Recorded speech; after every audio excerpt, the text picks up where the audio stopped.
دانشجوی مهندسی برق. در این قسمت میخوایم در مورد آنالوگا چطوری برنامه نویسی میشن به صورت پیشرفته. این که یه سنسور ورودی آنالوگ به ما میده، ارسال میکنه، یه سیکلو چطوری سریع ترین حالت ممکن شناسایی بشه که ما داخل اوبیوان این برنامه رو نمی نویسیم. باید یک نیو بلاک درست کنیم و ارگانیزیشن بلاک سایکلیک اینتراپ مناسب ترین بلوک برای ورودی های آنالوگ که داخلش برنامه نویسی بشه و همون زبان لدر هم انتخاب میکنیم. اوکی رو میزنیم.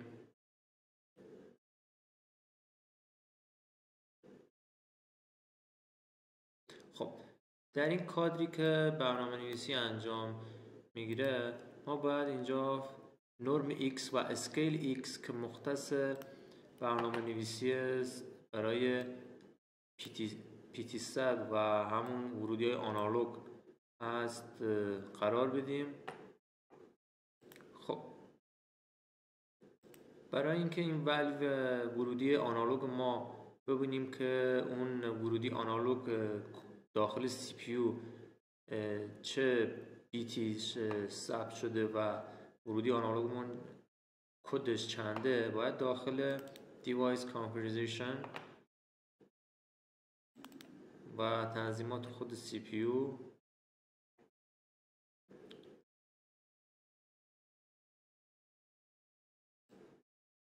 خب در اینجا قسمت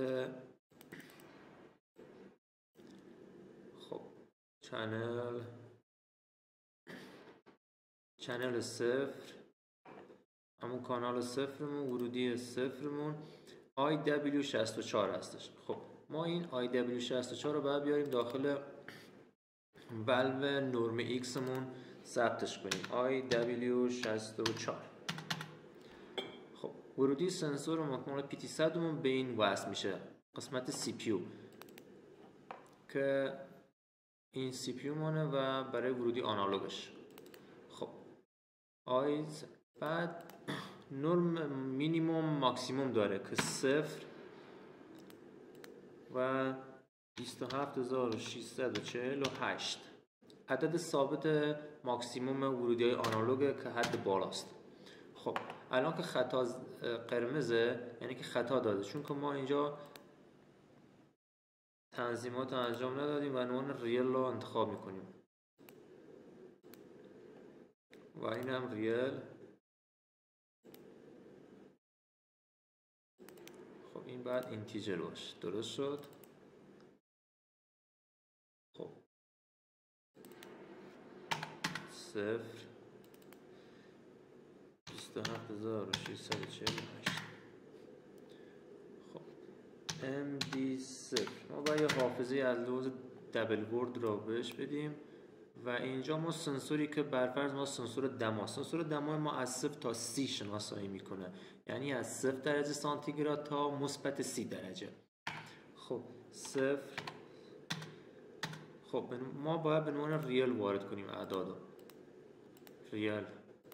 خب اینجا ماکسیموم ما 30 هست.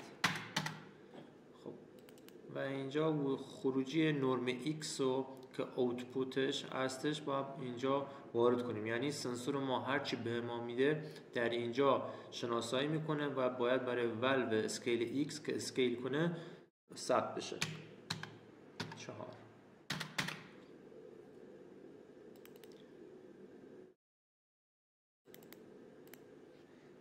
MD0.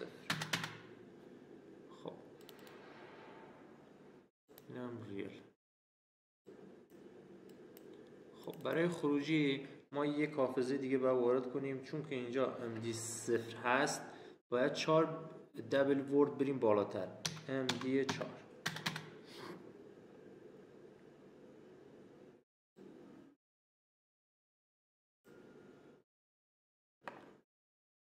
خب تا اینجا اوکیه. سیو رو میزنیم، سیو پروژکت و میریم برای استارت سیمولیشن.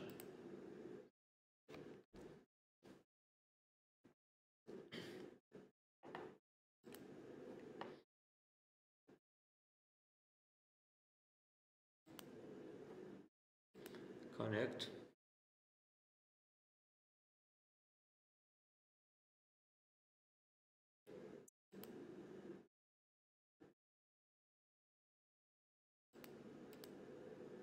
start model. go online. مانیتور. خب اینجا برای اینکه اعداد display format floating point. خب الان ورودی آنالوگ ما 0 و اینجا هم 0 هستش. اگر ما بر فرض مثال ورودی آنالوگ ما 10 درجه سانتیگراد شناسایی داره میکنه و این 10 درجه سانتیگراد ما باید در خروجی داشته باشیم، یعنی شناسایی بکنه. خب به صورت ولتاژی به ما میده. خب الان میخوایم شبیه سازی انجام بدیم.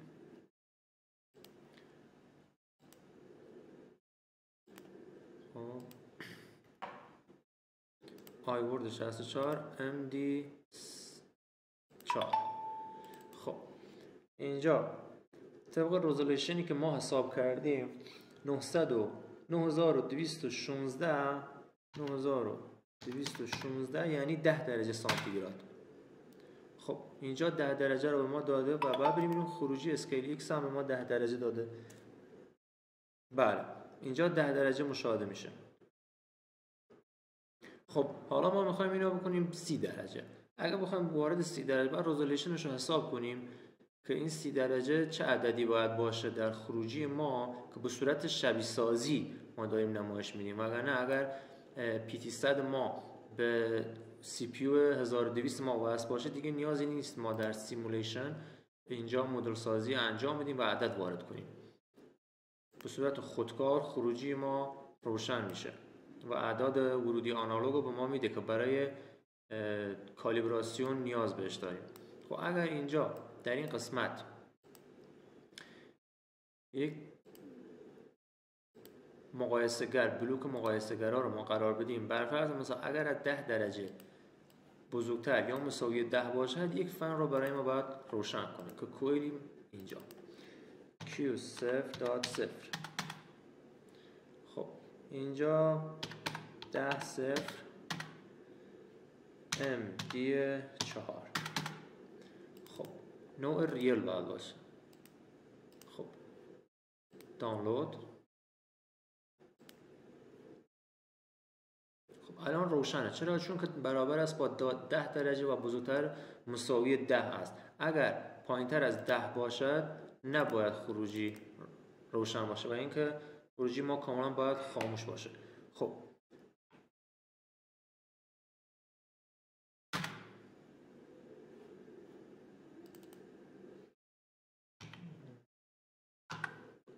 صفر. اوکی الان 0 و خروجی خاموشه و فن خاموش هستش. خب اگر 9216 بزنیم یعنی 10 برابر و بزرگتر از 10 هست و خروجی ما روشن میشه. این قسمت